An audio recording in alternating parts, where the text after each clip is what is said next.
Inner ring road case, మరోవైపు తిరుమల లడ్డు.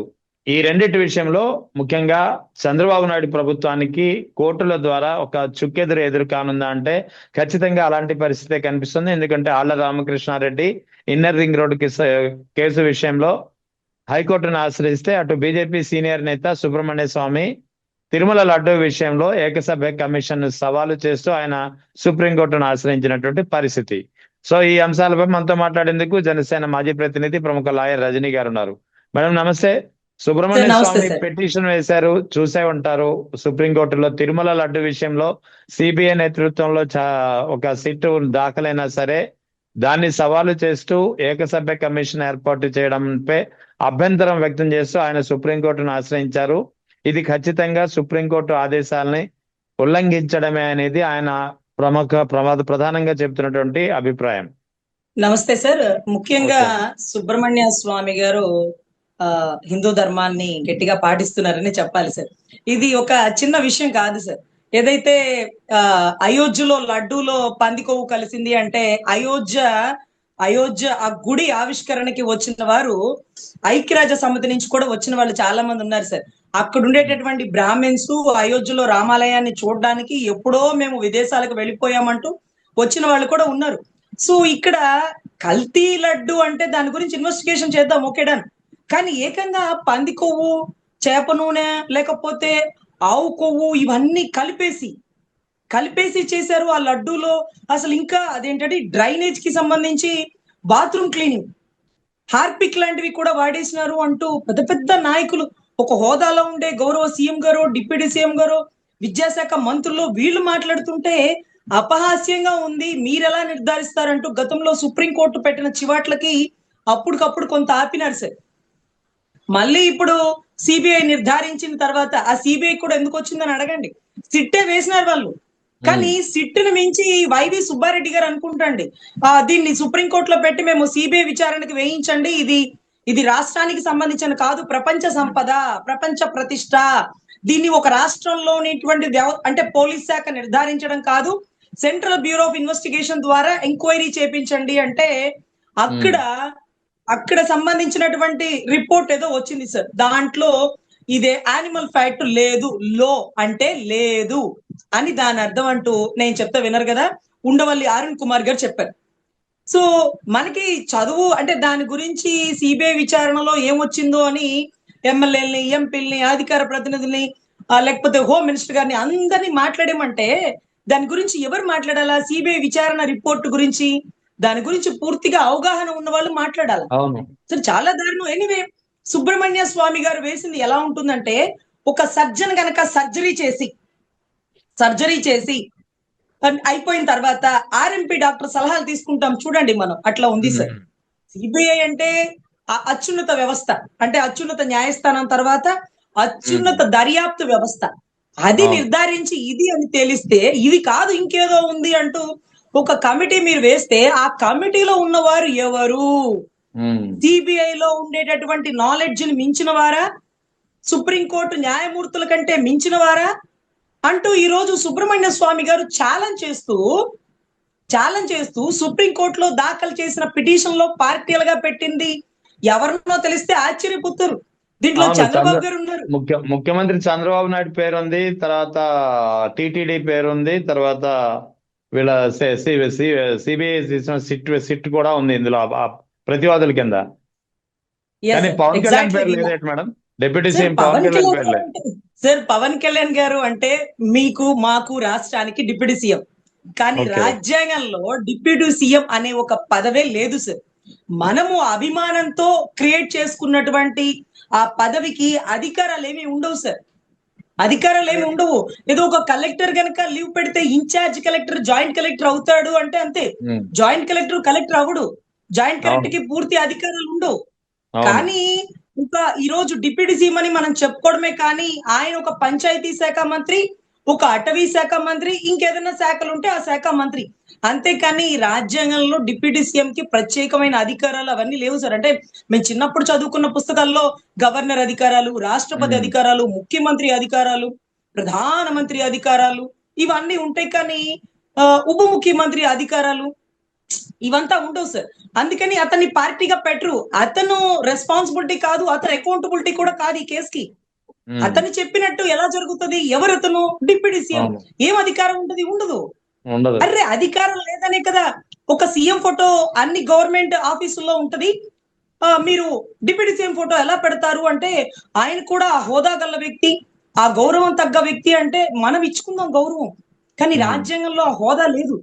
ఆ అవును. హోదా లేదు. కావాలంటే 3 సంవత్సరాలు చంద్రబాబు గారుగా ఉండి 2 సంవత్సరాలు గారు పవన్ కళ్యాణ్ గారికి సీఎం గా ఇవ్వచ్చు. కానీ డిప్యూటీ సీఎం ఇచ్చిన ఆయన ఒక ఒక పంచాయతీ శాఖ మంత్రి, కానీ ఆయన సీఎం స్థాయికి వెళ్ళలేడు. డిప్యూటీ సీఎం స్థాయి అనేది రాజ్యాంగంలో ప్రత్యేకమైన అధికారాలు లేవండి. సో అవును. ఇక్కడ అందుకనే పార్టీగా ఆయన్ని పెట్టలేదండి. ఆయనకి అసలు రైట్. ఆ హోదా ఒకటి ఉంటుంది రాష్ట్రంలో అన్న విషయం సుప్రీంకోర్టు స్థాయికి అంత రికగ్నైజేషన్ ఉండదండి. మాకెందుకు అవును. ముఖ్యమంత్రిని అడుగుతాం. ఏది జరిగినా ఉమ్. అతని నిర్ణయం మీద అతని సంతకమే జరుగుతుంది. మిగతా వాళ్ళు సలహాదారులే, కానీ వాళ్ళు చెప్పింది ఎందుకు జరుగుతుంది? వాళ్ళు సంతకం ఎందుకు పెడతారు? పెట్టరు అవును. కదా. సో అతన్ని అందుకనే పార్టీగా లేరు సార్. దీంట్లో సీఎం గారు రెస్పాన్సిబిలిటీ, అదే రకంగా సిట్ కి సంబంధించిన వాళ్ళు, లేకపోతే మీరు చెప్పినట్టుగా టీటీడీ ఎందుకు అంత అత్యుత్సాహపడుతుంది? టీటీడీ ఏం కోరుకుంటుంది? టీటీడీ ఏం ఎక్స్పెక్ట్ చేస్తుంది? ఆ లడ్డు కల్తీలోంచి మీరు ఏం కావాలనుకుంటున్నారు? ఏ రిపోర్ట్ రావాలనుకుంటున్నారు? ఏ రిపోర్ట్ ఇవ్వలేకపోయింది సిబిఐ?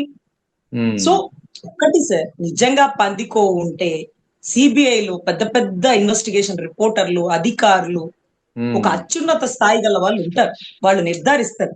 మీరు అనుకున్నది వచ్చే వరకు ఆ కమిటీ వేస్తాను, ఈ కమిటీ వేస్తానంటే అది వెయ్యకూడదు సార్, తప్పు అని మేము చెప్తే వినలేదుగా.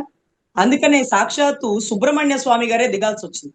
ఈ అవును. మధ్యలో ఆయన ఒక పదాన్ని కూడా వాడినారండి. మీరు గమనించారో లేదో, వినుకొండ మీటింగ్ వచ్చినప్పుడు ఏమన్నారు? శివుడి మెడలోంచి శివుడికి దండం పెట్టి ఆ చంద్రబాబు నాయుడు పాముని వ్యాఖ్యలు తీస్తారట. చేశారు. Chandrababu Naidu yes sir. వ్యాఖ్యించారు. అదే సార్, ఎందుకు సుబ్రహ్మణ్య స్వామి గారు రంగంలోకి దిగారంటే ఇది కూడా ఒక కనెక్టింగ్ మ్యాటర్ అయి ఉండొచ్చండి. ఎందుకంటే ఆయన అడిగినారు వినుకొండ మీటింగ్ లో, వాళ్ళిద్దరు భార్యాభర్తలు కండవా కప్పి ఆ శాల్వా కప్పని విగ్రహం ఇస్తున్నప్పుడు చెప్పులే ఉన్నాయి, గబగబా చెప్పులు తీసేసి మళ్ళీ నుంచున్నారు. అంటే ఎందుకు అలా భయపడిపోతున్నారు? అంటే చెప్పులు ఒక స్టేజ్ మీదకి వచ్చేటప్పుడు సర్వసాధారణంగా చెప్పులు ఉంటాయి. మీకు ఫోటో తీసుకునే ముందు చెప్పులు గుర్తురాల, జనాలు ఫోటో తీస్తుంటే గబగబా చెప్పులు ఇప్పేశారు. అంటే మీరు ఎవరికో సమాధానం చెప్పుకోవాలని భయపడుతున్నారు. ఆ భయం అలాగే ఉండనివ్వండి సార్. ఆ భయం అలాగే ఉండనివ్వాలి. ఎందుకంటే ప్రజలు డేగ కళ్ళతో గమనిస్తున్నారు. డేగ కళ్ళు అంటే అన్ని మీడియా వ్యవస్థలు మిమ్మల్ని టార్గెట్ చేసి చూపిస్తుంది. మీరు చేసిన ప్రతిదీ కూడా ప్రజలు ప్రశ్నిస్తారు. కానీ ఆయన ఏమన్నారు తెలుసా సార్? శివుడికంట దండం పెట్టి శివుడి మెడలో పావును తీసుకొని ఏం చేయాలో అది చేస్తారట. ఏం చేస్తారు? బోరొత్తారా? పాము బోరేమన్నా ఊది పావును ఆడిస్తారా? ఆడిస్తారా? ఏం చేస్తారు? శివుడి మెడలో ఉండే పావునట దండం పెట్టి తీసి ఏం చేయాలో చేస్తారట. కింద కూర్చున్న వాళ్ళు తప్పట్లు కొడుతున్నారు. ఎందుకని చంద్రబాబు గారు ఇలా మాట్లాడుతున్నారు? మేము చూసిన చంద్రబాబు గారు ఇలా మాట్లాడితే, హైందవ ధర్మంలో పాము అంటే, సర్పము అంటే విషనాగుగా చూడరండి, దైవంగా భావిస్తారు. ఆదిశేషుడు ప్రపంచం మొత్తం, భూమిని మొత్తాన్ని తన భుజస్కంధాల మీద ముయ్యగల సమర్థుడు ఆదిశేషుడు. విష్ణుమూర్తి కూడా ఆదిశేషుడి మీదే పన్నగ శైలిలో పడుకుంటారు. అరే ఆయన పాముని తీగల సమర్థత ఆయనకుంటే కేరళకి వెళ్ళండి, అనంత పద్మనాభ స్వామి గుడిలో గదిలో ఇంకో చివరి గది తీలేదట. ఆ చివరి గదికి పావునేనట ద్వారబంధనంగా వేసింది. పావుని అటు 2 పావులు ఇటు 2 పావులు ఇలా పడగెట్టుకొని ఉంటాయి. ఆ పావును ఇలా తీసేసి ఆ డోర్ అలా తీసేయమనండి. ఏం మాట్లాడుతున్నారు? ఎవరు రాసిస్తున్నారు ఈ స్క్రిప్ట్? తప్పు కదా. హైందవ ధర్మాన్ని అన్యమతస్తుడు ఎగతాళి చేయట్లా. మీరు శివుడికి దండం పెట్టి మీరు పాము తీసుకుంటే శివుడు చూస్తూ ఊరుకుంటాడా? శివతాండవం చేస్తాడా? అరే ఆ పామును తీసుకున్నట్టు ఏం చేయాలో వచ్చేస్తారట. నాకు వచ్చింది సార్, కోపం వచ్చింది, బాధ వచ్చింది. ఏంట్రా ఇంత పెద్ద ఆయన ఇలా మాట్లాడుతున్నాడు? ఈ దిగజారుడు మాటలేంటి? పావును తీసి ఏం చేస్తాడు? చంపేస్తాడా? లేకపోతే పావును తీసి బోరుది పాము అట ఆడిస్తాడా? తప్పు కదా. అది పబ్లిక్ మీటింగ్ లో. సో దయచేసి ఆయన స్థాయికి తగ్గ మాటలు, ఆయన అనుభవానికి తగ్గ మాటలు మాట్లాడండి అని నా ఉద్దేశం సార్. పావుల జోలికి, హైందవ ధర్మంలో సర్పాల జోలికి పోతే ఇలాగా సుబ్రహ్మణ్య స్వామి గారే సుప్రీంకోర్టు నుంచి, సుబ్రహ్మణ్యం అంటే తెలుసు కదండి మీకు, పాప మీరు ముస్లింస్ మీకు చెప్తున్నాం సార్, సుబ్రహ్మణ్యం అంటే పామే. మీరు ఏ పామునైతే తీస్తానన్నారో ఆ పామే పడవిప్పి సుప్రీంకోర్టు నుంచి డైరెక్ట్ అటాక్, సీఎం ని పార్టీగా పెట్టి ఒక పిటిషన్ వేసింది. ఇప్పుడు ఆడండి పాముతో ఆట, పాము వేట ఎలా ఉంటుందో చూడండి. సో ఇది చాలా తప్పు సార్, దీన్ని పూర్తిగా ఖండిస్తున్నాము. అలాగా సిబిఐ అంతిమంగా ఇచ్చినటువంటి రిపోర్ట్ ని ఛాలెంజ్ చేస్తూ మీరు వేసే కమిటీలు చెల్లవు, అలా వెయ్యకూడదని ఇవాళ రేపు సుప్రీంకోర్టు కూడా ఒక జడ్జిమెంట్ ఇస్తుందని నా ఉద్దేశం సార్. రైట్. ఇక ఇన్నర్ రింగ్ రోడ్ కేసు గురించి కూడా చూసే ఉంటారు మీరు. ఇన్నర్ రింగ్ రోడ్ కేసులో చంద్రబాబు నాయుడు ఆ కేసును కొట్టివేయించడానికి చూస్తున్నారు. ముఖ్యంగా ముఖ్యమంత్రి నిందితుడిగా ఉన్నటువంటి ఈ కేసులో సిఐడి విచారణ అంటే అది ఏకపక్షంగానే జరుగుతుందని భావించి దీనిపై సిబిఐ విచారణ చేపట్టాలంటూ ఆళ్ల రామకృష్ణారెడ్డి మాజీ ఎమ్మెల్యే ఆయన హైకోర్టును ఆశ్రయించారు. దీన్ని ఎలా మాట్లాడతారు మీరు? సార్, ఒక ముసలావిడ చనిపోయే పరిస్థితిలో ఉంది, కొన ప్రాణంతో ఆపరేషన్ చెయ్యాలి. ఒక డాక్టర్ గారు లోపలికి రాగానే ఒక పెద్ద ఆవిడకి, ఒక 40 ఏళ్ళు 30 ఏళ్ళు ఉన్నవాడికి దగ్గు జలుబు బాగా వస్తుంది. ఇంకొక ఆవిడ చనిపోయేటట్టు వెంటిలేషన్ లో ఉంది. ఆ డాక్టర్ గారు మొదటగా ఎవరికి వైద్యం చేస్తారు? అర్రే దగ్గు జలుబు చిన్నదైనాయా, అట్లా ఉండండి ఏం కాదు, ఈవిడికి సర్జరీ చేశాక మీ దగ్గరకు వస్తానంటారు. అవునా కదా? అంతే కదా, న్యాచురల్. అంటే ఏది ప్రయారిటీ అనేది ఇంపార్టెంట్ కదండి. అవును సార్, పరకామణిలో $900 అలా ఇచ్చేసి ఇలా మార్పించుకోవడానికి ఛాన్స్ లేదండి. అది ఎక్స్చేంజ్ ద్వారానే వెళ్ళాలి. ఆ $900 దొంగతనం ఎవరు చేసినారు? ఈ ముఠా మొత్తం ఎక్కడ నుంచి నడుస్తుంది అంటే అతను ఎవరు, ఒక బీజేపీ అతను అనుకుంటా అండి. బీజేపీ అతను కళ్ళమ్మ నీళ్లు కూడా పెట్టుకొని భయపడిపోయిన పరిస్థితి మనం లైవ్ లో చూసినాం కదా. అతను ఎవరో ఒక టీటీడీ బోర్డు నెంబర్ అండి, నాకు గుర్తులేదు. సో అంత కీలకమైన కేసులో సతీష్ అనేటటువంటి ఒక నిజాయితీ గల బిడ్డ, ఒక నిజాయితీ గల అధికారి తప్పుని ప్రశ్నిస్తూ కేసు నమోదు చేసి సిఐడి ఇన్వెస్టిగేషన్ కి వెళుతుండగా A1 కంపార్ట్మెంట్ లో చనిపోయిన ఆ బిడ్డ ఎందుకు చనిపోయాడు, ఎవరు చంపేశారు, ఏ కారణాలతో చంపేశారు, ఏ నిజాల్ని కప్పెడదాం అనుకున్నారు, స్వామి సొమ్ము దేశాలు దాటిపోతుందా, చేతులు మారిపోతుందా, కనుక్కోండి సార్. అది మా కష్టార్జితం సార్. మేము దోసుళ్ళు పట్టి మీకు చెప్తున్నాం కదా సార్, దోసుళ్ళు పట్టి ఎదురు నడుస్తాం సార్ ఎండలో జోలు కట్టుకొని దోసులు పట్టుకున్నప్పుడు కాళ్ళు అంటుకుపోతుంటాయి సార్. ఏదో ఒక తల్లి, ఏ ధర్మదేవత అంటే మా దైవాన్ని, మా హిందూ ధర్మాన్ని నమ్మినావా, ఆ బిందుతో నీళ్లు పోస్తే కాళ్ళు చల్లగా అయిపోతుంటాయి సార్. అమ్మయ్య అనుకుంటాం. అట్లా ముడుపు కట్టుకున్న డబ్బుల్ని తీసుకొచ్చి హుండీలో వేస్తుంటే మేము అసలు దేశ విదేశాల్లో చలికి గడ్డగట్టుకుపోయి కుటుంబ సభ్యులకి దూరంగా ఉంటూ కూడా అక్కడి నుంచి కూడా డబ్బు మూట కట్టుకొని వచ్చి స్వామి కుండీలో వేస్తున్నటువంటి నిజాయితీ గల హైందవ భక్తులు సార్. ఆ సొమ్ముని ఎలా దారి మళ్లిస్తున్నారు, ఎలా చేతులు మారిపోతున్నాయి, ఎలా కొట్టేస్తున్నారు, ఎవరు కొట్టేయమంటున్నారు, ఇది కదా కనుక్కోవాలి సార్. ఇది కదా కనుక్కోవాలా. ఇన్నర్ రింగ్ రోడ్ అలైన్మెంట్ ఇటెందుకు తిరిగింది, అటెందుకు తిరిగింది, ఇది తిరగడం వల్ల ఎవరి భూములకి రేట్లు వచ్చినాయి, ఆ భూముల్లో ఏ పాల వ్యవస్థ, ఏ పాల సంస్థలు ఉన్నాయి, ఇవి ఎంక్వైరీ జరుగుతుంటాయి సార్. కొంపలు మునిగిపోయే కంగారేం లేదు, జరగనివ్వండి. దానికి ఇప్పటికిప్పుడు క్లీన్ చిట్ ఇచ్చేసుకొని మనం బయటకు వచ్చేయాలి అనే తాపత్రయం మీకుందే. అమరావతి ఆడబిడ్డల మీద ఎన్ని కేసులు నమోదైనాయి, ఎంతమంది దేశాలు దాటలేకుండా పాస్పోర్ట్ల మీద స్టాంప్ వేసి పక్కన పడేసినారు, వాళ్ళని పట్టించుకోరు. అరే అసలు దారుణం ఏంటంటే సార్, ఈ కేసులో ఆళ్ల రామకృష్ణారెడ్డి గారు చేసిన పని, గతంలో వైవి సుబ్బారెడ్డి గారు చేసిన పని, ఈ రెండు చూడండి. మేము సిట్ నమ్మం, సిఐడి నమ్మం, మేము సిబిఐని నమ్ముతాం అంటూ సిబిఐకి పంపించినారు. అదే వైవి సుబ్బారెడ్డి గారు గనక సిబిఐకి పంపించకపోతే లడ్డు కల్తీ గురించి ఈ పాటికి పంది కొవ్వు, ఆవు కొవ్వు, ఇంకొక కుక్క కొవ్వు, ఇంకొక నక్క కొవ్వు అని కూడా రాసిద్దురు. ఎందుకంటే యానిమల్ ఫ్యాక్ట్ అన్నారు కానీ ఏ యానిమల్ లో చెప్పలేదు కదా. వాళ్ళ కన్వీనెంట్ గా అప్పుడు ఇంకా కొత్త యానిమల్స్ కూడా క్రియేట్ చేసేద్దురు. సిబిఐ ఉండబట్టి కర్ర విరిగి చేతిలో పడిన పరిస్థితి అయింది సార్ వాళ్ళకి. ఇప్పుడు కూడా క్లీన్ చిట్ ఇచ్చేస్తుంది సిఐడి. ఎవరు సిఐడి? రాష్ట్రం నిర్ణయించినటువంటి పోలీస్ శాఖలో కొంతమందిని సిఐడిలో కూర్చోబెట్టారు. సో ఇలాంటి కేసే సార్ గతంలో చెన్నైలో జరిగినటువంటి కేసుల్లో అక్కడ సీఎం గారు, అక్కడ సీఎం లేడీ ఉన్నారు కదా, ఆవిడ పేరేంటండి? జయలలిత గారు. కరెక్ట్, జయలలిత. అమ్మ అని అలవాటు సార్, అమ్మ అంటారు కదా.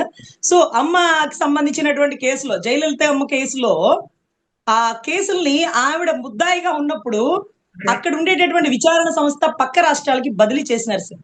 ఎందుకంటే ఆవిడ కేసులు ఆవిడ ప్రభావితం చేస్తారు. మీకు తెలుసు లేదా, వివేకానంద రెడ్డి గారి మర్డర్ కేసులో కూడా సునీతమ్మ జగన్ గారు ఒక నెంబర్ అంటే ఒక ముద్దాయి పార్టీలో ఆయన లేకపోయినప్పటికీ ఒకవేళ అప్పుడు ఉండేటువంటి సీఎం కి సంబంధించినటువంటి చుట్టరికాలు కదా అవినాష్ రెడ్డి గారు కేసుని ప్రభావితం చేసేస్తారేమో వాళ్ళ బంధువు కోసం అప్పుడు ఉండేటువంటి సీఎం అని భావించి తెలంగాణకి ట్రాన్స్ఫర్ చేసినారు కదండి, మీకు గుర్తుందా? అవును. ఎగ్జాక్ట్లీ. అక్కడ సీఎం అప్పుడున్నటువంటి జగన్ గారు ముద్దాయి కూడా కాదు, కానీ ముద్దాయి ఎవరైతే ముద్దాయిలో ఉన్న వాళ్ళలో ఎవరైతే ఉన్నారో అతను సీఎం గారికి బంధువు కాబట్టి కేసు ప్రభావితం అయిపోయే అవకాశం ఉంది అని మార్చారు. ఇక్కడ ముద్దాయే సీఎం, ముద్దాయే ఇప్పుడు సీఎం.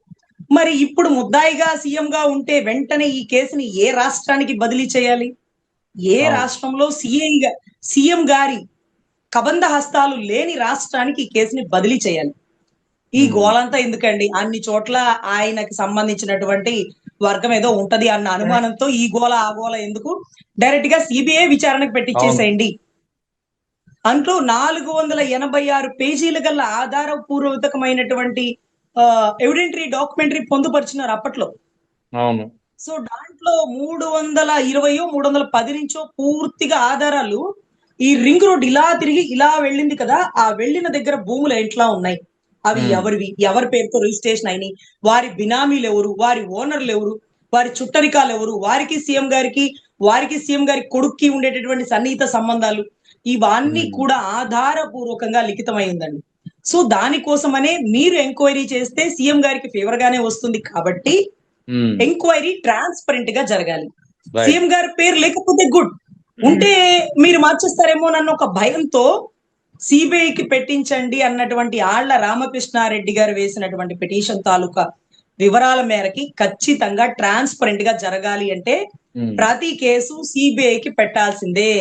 స్టేట్ పార్టీగా ఉన్న, స్టేట్ కి సంబంధించిన సీఎం పార్టీగా ఉన్నటువంటి ప్రతి కేసులో రాష్ట్ర పోలీస్ వ్యవస్థను నమ్మదగింది కాదు.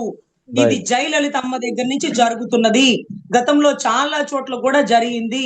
ట్రాన్స్పరెంట్ గా ఉండాలి అంటే అలహాబాద్ హైకోర్టు ఇచ్చిన జడ్జిమెంట్ ఇందిరాగాంధీ వర్సెస్ రాజ్ నారాయణ గారి కేసులో ఇందిరాగాంధీ అప్పటి ప్రధాని గారి కూతురైనప్పటికీ అలహాబాద్ హైకోర్టులో అప్పుడున్నటువంటి జడ్జి గారు ఇచ్చిన రిపోర్ట్ బిందాస్ గా రాజ్ నారాయణ గారికి ఎందుకు ఫేవర్ గా ఉందంటే తప్పు ఎవరు చేసినా తప్పే. సో అటువంటి పరిస్థితుల్లో కేసుని ట్రాన్స్పరెంట్ గా జరగాలంటే ఆళ్ల రామకృష్ణారెడ్డి గారు తీసుకున్న నిర్ణయం కరెక్ట్. దానికి రాష్ట్ర పోలీస్ శాఖ, రాష్ట్ర ముఖ్యమంత్రి వర్యులు అంగీకరించాల్సిందే.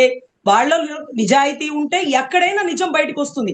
మేమే తేల్చాలి, మేమే క్లీన్ చిట్ వేసుకుంటాం, ఇది మాకు అర్జెంట్ అంటే మీ కేసుకి ఏం అర్జెంట్ లేదండి. పాపం A1 కంపార్ట్మెంట్ లో చనిపోయిన నిజాయితీ గల అధికారి సతీష్ కేసు చూడండి సార్. పరకామణి మా డబ్బులంతా దారి మళ్ళిస్తున్నారు, వాటి కేసులు చూడండి సార్. తర్వాత మీ కేసులు మిమ్మల్ని ఏం అరెస్ట్ చేసేస్తారా, మళ్ళీ జైల్లో పెడతారా? పెట్టరు కదా. కానీ మా సొమ్ము ఇంకెప్పుడు మారిపోతుందో, ఇంకా కూడా మారిపోతుందేమో. సో ఇది చాలా ఇంపార్టెంట్ అండి. సిఐడి వారు ఈజీగా ట్యాకిల్ చేయగల కేసు, ఎందుకంటే ఆ ఎక్స్చేంజ్ మనీ ఏదైతే ఉందో ఎక్స్చేంజ్ దగ్గరే మార్చుకోవాలండి ఆ డాలర్స్ కానీ దానికి సంబంధించిన ఏవైనా. సో ఏ ఎక్స్చేంజ్ లో మార్చి ఉంటారు, ఎక్కడికి తీసుకువెళ్ళాడు, ఆ ముద్దాయి కూడా ఇంకా ఉన్నాడు, ఆ ముద్దాయి ఉన్నప్పుడన్నా కొంత వివరాలు సేకరించి మాకు భక్తులకు ఏదో కొంత ఊరటన్నా కలిగించండి సార్. కేసుని అటకబెట్టి మూటగట్టి అటక మీద పడేసి ఈ రోజు మీ కేసులు కడిగేసుకోవాలన్న తాపత్రయం చాలా అత్యుచ్చనంగా ఉన్నది అన్న విషయం అందరికీ అర్థమవుతుంది. ఎనీవే సిబిఐ కరెక్ట్ అని నేనైతే నమ్ముతున్నాను సార్.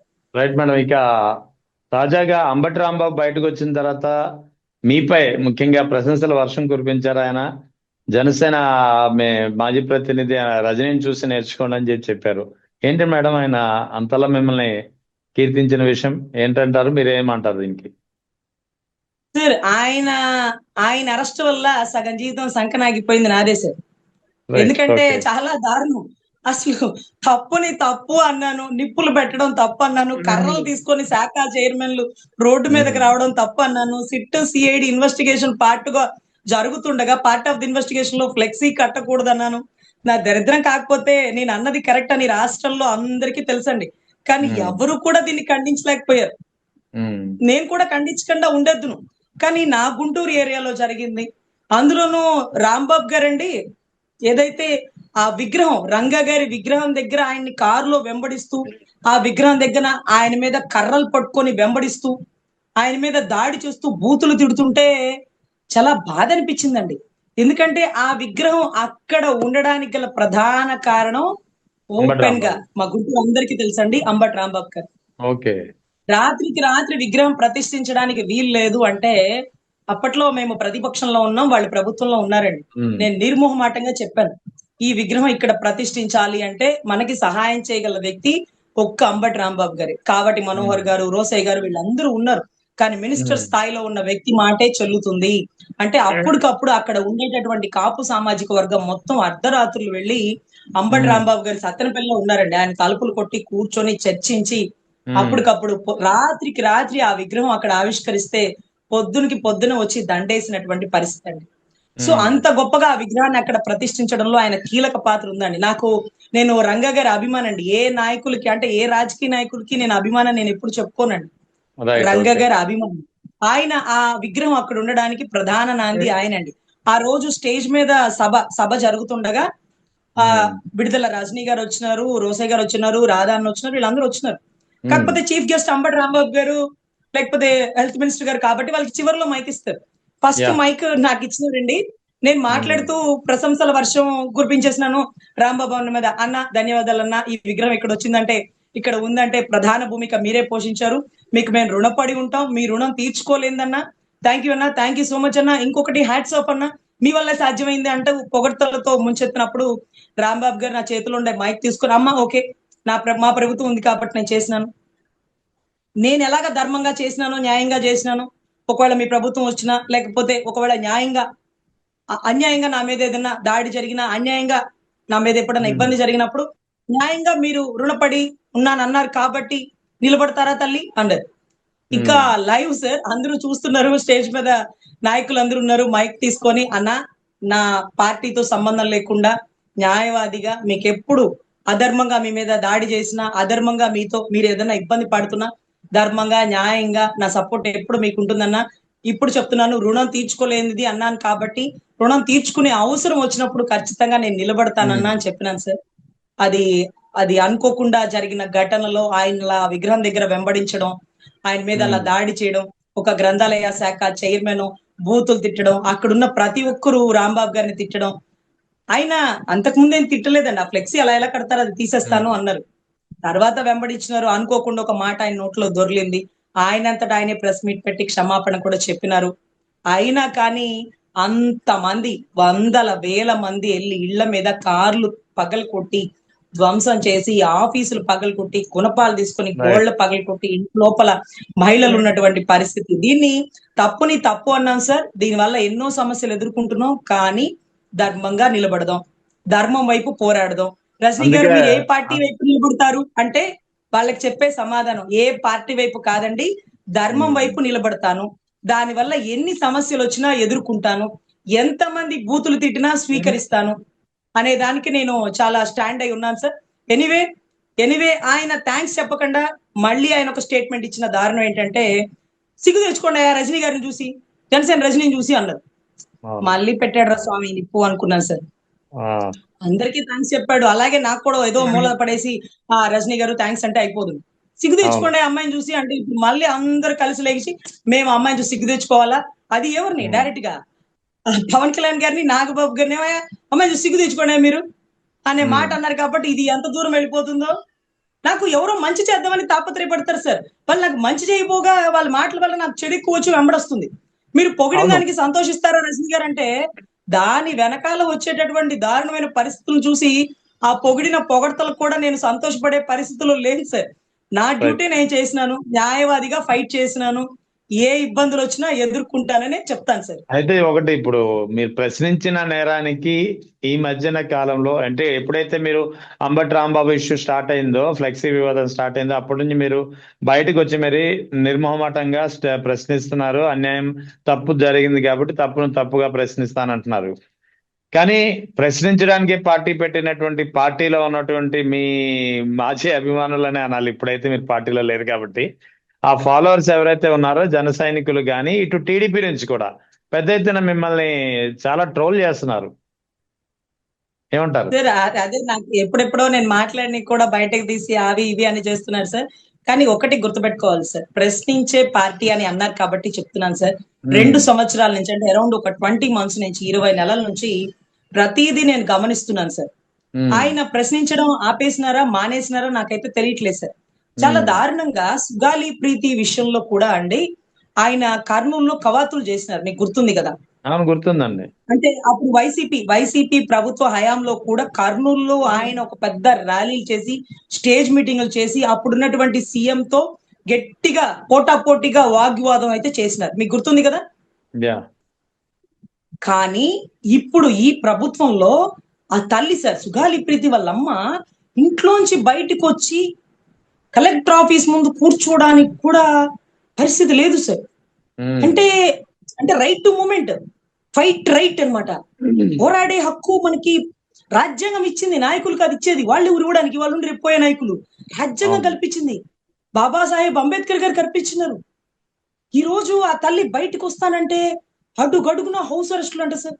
ఆవిడ తల్లి నాకు మొత్తం ఒక సంవత్సరం క్రితం చెప్పినారు, మేడం గారు ఈ ప్రభుత్వం వచ్చి ఒక 4-5 ఇళ్ళు మారానండి, ఇంటి చుట్టూ పోలీసులు వచ్చేస్తున్నారండి, నేను ఎప్పుడు బయటికి వెళ్దాం అనుకున్నా కానీ నన్ను ఇబ్బంది పెట్టేస్తున్నారండి.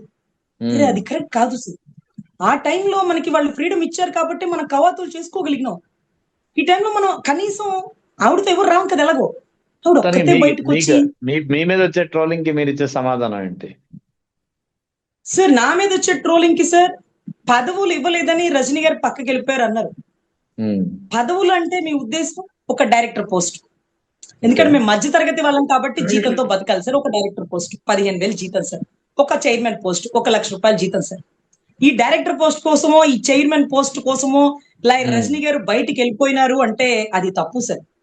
పదవి అనేది నాకు ఆభరణం కాదు సార్. పదవి అనేది నాకు ఆయుధం అవ్వాలి. ఈ యుద్ధం చేసే ఆయుధం అవ్వాలా. ఈ రోజు మహిళా కమిషన్ చైర్పర్సన్ గారు వెళ్ళి సుగాలి ప్రీతి వాళ్ళ అమ్మకి న్యాయం చేయమనండి, నేను చేయకూడదండి, అది కోర్టులో నడుస్తున్న కేసు, దట్స్ ఇట్, అయిపోయి. అరే ఇక్కడ అప్పుడు ఉండేటటువంటి ఫ్రీడమ్ ఈ ప్రభుత్వంలో ఆ తల్లికి ఎందుకు లేదు అన్న మాట్లాడినారు సార్. అమ్మా నువ్వు నన్ను ప్రశ్నిస్తున్నావా, నేను నీకోసం ఎకరం 2 కోట్లు ఖరీదైన భూములు ఇచ్చారు, అదంతా నా పోరాటం వల్లే కదా అన్నారు. నేను ఓపెన్ గా అడుగుతున్నానన్నా. సుబ్రహ్మణ్యం గారు, దళిత సుబ్రహ్మణ్యం, అనంతబాబు వల్ల చనిపోయాడు అనుకున్నటువంటి సుబ్రహ్మణ్యం వైపు మీరు మాట్లాడలేదుగా. కానీ ఆ సుబ్రహ్మణ్యానికి కూడా వచ్చింది. ఎంతో మంది దళితులు చనిపోయారు, మీకు తెలిసే వాళ్ళు తెలీదు, కానీ వాళ్ళకు కూడా వచ్చింది ప్రభుత్వం నుంచి. ఎందుకంటే అది మీరిచ్చేదో, మీ ప్రభుత్వం ఇచ్చేదో, ఇప్పుడుండే గతంలో ఉండే వైసీపీ ప్రభుత్వం ఇచ్చేదో కాదు. బాబాసాహెబ్ అంబేద్కర్ గారు రాజ్యాంగంలో పొందుపరిచినటువంటి ఒక క్లాసు వల్ల దళిత బిడ్డలకి జరిగిన అన్యాయానికి వాళ్ళ వెనకాల ఎవరు నిలబడరేమో, వాళ్ళకి ఆర్థిక సహాయం, వాళ్ళు నిలబడి తినడానికి అవసరమైనటువంటి భూమి పొలాన్ని, వాళ్ళు నిలబడడానికి నీడ కోసం ఒక ఇంటి స్థలాన్ని ఇవ్వండి అంటూ ఆ క్లాస్ లో రాసున్నారు. ఇది మీ ప్రభుత్వం, అప్పుడున్న ప్రభుత్వం ఇచ్చింది కాదు. మీరు కుడి చేతికి చేసిన సహాయాన్ని ఎడం చేతికి కూడా చెప్పరే మీరు. అటువంటిది మీరు నా వల్ల, నా పోరాటం వల్ల వచ్చిందని మీరు మాట్లాడుతున్నారు. ఇంకా దారుణం ఏంటంటే సార్, నేను పోరాటం వల్ల మీ కుటుంబానికి 2 ఉద్యోగాలు వచ్చినాయి అన్నారు సార్. చాలా వింత. నేను అప్పట్లోనే ఓఎస్డి గారికి ఫోన్ చేసిన, ఏంటి సార్ మీరు సుగాలి ప్రీతి వాళ్ళ అమ్మకి అన్ని ఇచ్చాడు ఉద్యోగం? కాదండి, ఆవిడ హ్యాండిక్యాప్డ్ కొట్టాలో చదువుకుంది కదా, ఆవిడకి ఎప్పుడో ఉద్యోగం ఉంది కదా. మరి ఈ విషయం అన్నకు చెప్పలేదా మీరు? ఎందుకంటే ఆయనకి తెలుసు కదా. లేదండి, ఆయన ప్రెస్ మీట్ లో 2 ఉద్యోగాలు ఇచ్చామంటున్నారు. వాళ్ళ భర్తకే ఉద్యోగం ఇచ్చింది, ఆవిడకి అంతకు ముందే ఉద్యోగస్తురాలు. అంటే అవునండి, ఎక్కడ మాట్లాడారు అంటే ఆ వీడియో చూసినారు. వీడియో చూస్తే అప్పుడు ఆయన చెప్పినారు, ఇది రాజకీయ మీటింగ్, ఇది వైజాగ్ లో జరిగింది, దీనికి మా ప్రభుత్వ ఓఎస్డీలకి సంబంధం లేదండి, వాళ్ళు రాసి ఇచ్చింది ఆయన చదువుకుంటారేమో. ఖచ్చితంగా మీకు చెప్పిందే కరెక్ట్. ఒక ఉద్యోగమే వచ్చింది, అది పవన్ కళ్యాణ్ గారు పోరాడడం వల్ల కాదండి, బాబాసాహెబ్ అంబేద్కర్ గారు ఇచ్చిన క్లాస్ వల్ల. అరే దళిత సుబ్రహ్మణ్యం భార్యకి కూడా వచ్చింది, ఇంకా వాళ్ళ తమ్ముడికి కూడా వచ్చిందంటే ఆ కుటుంబంలో 2 ఉద్యోగాలు వచ్చినాయి అన్నారు. కానీ ఒక ఉద్యోగం ఇవ్వాలి లెక్క ప్రకారం. మరి అది ఎంతవరకు నిజమో నాకు తెలియదు. సో ఈ మాదిరిగా మనం దేని కోసం పోరాటం చేసినాం? ఆ తల్లికి న్యాయం చేయడం కోసం. ఆ రోజు ఆవిడికి రావాల్సిన ఫెసిలిటీస్ కోసం కాదండి. అది ఇవాళ కాకపోతే రేపైనా వస్తాయి. ఆ ప్రభుత్వంలోనే, జగన్ గారి గవర్నమెంట్ లోనే అదేంటి ఎకరం 2 కోట్లు అంట. అరే ఎకరం 2 కోట్లు మనం అమ్ముకుందామా? లేదు కదా. అమ్ముకోవడానికి పంట వేసుకోవాలి, పంటలు పండుతున్నాయి అక్కడ. పండితే ఎంత వస్తాయి? సంవత్సరానికి 5 లక్షలు వస్తాయా, 2 లక్షలు వస్తాయా, 1 లక్ష వచ్చిద్దా? ఎంత వస్తుంది సార్ రైతులకి? సో ఇలాగా మనం చేసిన సహాయాన్ని చెప్పుకొని నా అన్న ప్రభుత్వం ఇచ్చిన సహాయాన్ని పదే పదే చెప్తుంటే కరెక్ట్ కాదు. ఇంకొకటి మా గుంటూరుకు సంబంధించిన పార్టీ అధ్యక్షులండి, మా కులం గురించి నువ్వు మాట్లాడుతున్నావు, నువ్వు చేసుకుంది రెడ్డి అయితే ఉమ్, రెడ్డి అయితే రెడ్డి అయితే ఏంటి? ఉమ్, రే అమ్మాయి కులం నీకెందుకు? నువ్వు సహాయం ఉమ్, చేసినప్పుడు కులం చూస్తావా? కులం చూస్తావు నువ్వు? ఒక ఆడబిడ్డల అవును. గురించి కులాల గురించి మాట్లాడుతున్నారా మీరు? అంబటి రాంబాబు కూతుర్ని అడుగుతారు, ఏమ్మా నువ్వు చేసుకుంది కమ్మోడిని కదా, నీకు ఎలా వచ్చింది ఉమ్, కాపు కులం అంటారు. అరే నీకెందుకయ్యా? ఉమ్, నీకెందుకు ఆడబిడ్డ ఎవరిని పెళ్లి చేసుకుని నీకెందుకు? అరే నువ్వు రెడ్డి సామాజిక వర్గం కదా, నువ్వు ఎస్టీ అని చెప్తావేంటి అన్నారు. అరే ఉమ్, సుగాలి ప్రీతి, సుగాలి భర్తకి సంబంధించినటువంటి ఇనిషియల్ తో ఫాలో అవుతారు ఆ కుటుంబం. అవును. భర్త కులానికి సంబంధించి ఆ బిడ్డలకి కులం వచ్చేస్తుంది. ఆవిడ రెడ్డి సామాజిక వర్గం అని నాకు అసలు తెలియదండి. గాది ఉమ్, గారు ఇక్కడ మా పార్టీ అధ్యక్షుడు అనుకుంటే గాది గారు చెప్తే తెలిసింది, ఓహో ఆవిడ ఉమ్, రెడ్డి సామాజిక వర్గమా అని. ఎందుకు సార్ మనం సహాయం అవును. చేసేటప్పుడు రైట్, రైట్, తల్లి కోపంలో నిందించింది అనుకోండి, నిందిస్తారు. కోపంలో రైట్. బిడ్డను కోల్పోయిన బాధలో గాంధారి కూడా నా 100 మంది కౌరవులు చంపేసింది కృష్ణ నువ్వే అనింది. కృష్ణుడు కాదు చంపింది, యుద్ధం అవును. చేసింది అర్జునుడు. దానికి కారణం శకుని పాచికలు, స్వయాన గాంధారి తమ్ముడు ఆయన పాచికలు. అయినా సరే గాంధారి కృష్ణుడిని నిందించింది. కృష్ణుడు మౌనంగా ఆ నిందలు రైట్, భరించి రైట్, ఆ రైట్. శిక్షను అనుభవించినాడు సార్. So okay. నాయకులు ఎప్పుడైనా ప్రజలు నిందించినా సరే దాన్ని స్వీకరించాలి. మనం ఎప్పుడు నిబద్ధతగా ఉండాలి. మన రైట్, సిద్ధాంతాల్లో మొట్టమొదటి ప్రశ్నించాలి. ఎవరు తప్పు చేసినా ప్రశ్నించాలి అనే ధోరణితో వెళ్లే పార్టీ ఆ సిద్ధాంతాలతో నడవాలని మనస్ఫూర్తిగా కోరుకుంటాను సార్. రైట్. ఇంకా చివరి ప్రశ్న మేడం. అంటే ఈ మధ్యన కొన్ని వార్తలు వినిపిస్తున్నాయి, అందుకే అడుగుతున్నాను ఇది. వైఎస్ఆర్ కాంగ్రెస్ పార్టీ నుంచి మీకు ఏమైనా ఆఫర్ వచ్చిందా? ఒకవేళ ఏమైనా ఆఫర్ వస్తే మీరు వెళ్ళడానికి సిద్ధంగా ఉన్నారా? ఈ మధ్యన కొన్ని వార్తలు వింటున్నాను, ఆ నేపథ్యంలో మీ నుంచి ఒక క్లారిటీ కావాలి నాకు. సార్ యాక్చువల్లీ వైసీపీ పార్టీలో పెద్ద నాయకులు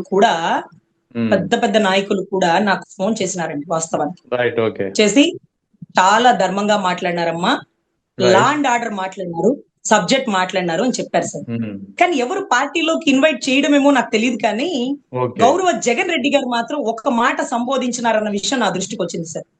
రైట్. అది సజ్జల గారితో జగన్ రెడ్డి గారు అన్న మాట ఏంటంటే, ఉమ్, సజ్జలన్న అందరూ రాజకీయాల్లో నాయకత్వం చేస్తుంటారు, ఒక ఆడబిడ్డ ప్రజల్లో నాయకత్వం లక్షణాలు నింపుకున్న ఆడబిడ్డని దయచేసి మీరు పార్టీలోకి పిలవకండి, ప్రజల్లో ఉమ్, ఎదగనివ్వండి. నాయకత్వ లక్షణాలు ధోరణి గల ఒక ఆడబిడ్డని ఏదో ఒక పార్టీ స్టాండ్ వేయకండి అన్న అంటే సజ్జల గారు ఉమ్, చెప్పారంట, అన్న కమ్యూనిజం భావాలు కలవాడిని నేను, మొదట ఉమ్, కమ్యూనిస్ట్ ని, దాని తర్వాతనే జర్నలిస్ట్ ని, దాని తర్వాతనే ఈరోజు పొలిటీషియన్ ని.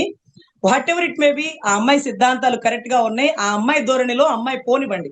ఏ కండవా ఉమ్, కప్పి ఆ అమ్మాయికి ఒక పార్టీ ముద్ర అనేది వేయడం ఏ ఒక్కరికి ఇష్టం లేదు సార్.